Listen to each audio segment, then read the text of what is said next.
Magandang gabi Pilipinas! Narito na ang latest at fresh na weather update mula sa Pag-asa, inilabas ngayong hapon ng Hulyo 29, 2025.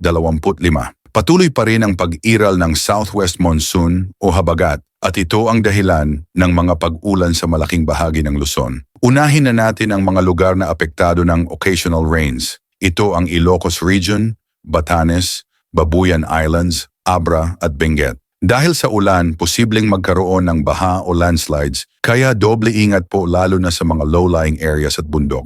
Samantala, sa mga taga-Metro Manila, Central Luzon, Cordillera Administrative Region, natitirang bahagi ng Cagayan Valley at Rizal, makakaranas ng maulap na kalangitan na may kalat-kalat na pag-ulan at thunderstorms. Kaya kahit maaraw sa umaga, pwedeng biglang umulan sa hapon o gabi.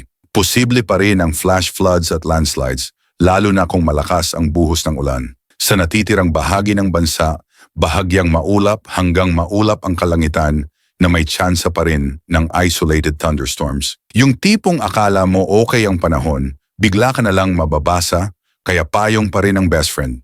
At para naman sa mga kapwa nating nasa baybayin o may biyahe sa dagat, ito ang forecast wind and coastal water conditions. Sa extreme northern Luzon, malalakas ang hanging habagat, at ang dagat ay magiging maalon na may 28 hanggang 4 na metro na alon. Delikado po sa maliliit na bangka. Sa kanlurang bahagi ng Luzon, moderate to strong ang hangin at moderate to rough ang alon sa 2.1 hanggang 3.4 na metro. Sa ibang bahagi ng bansa, light to moderate ang hangin mula south to southwest at ang alon ay slight to moderate ng 0.6 to 2.1 meters.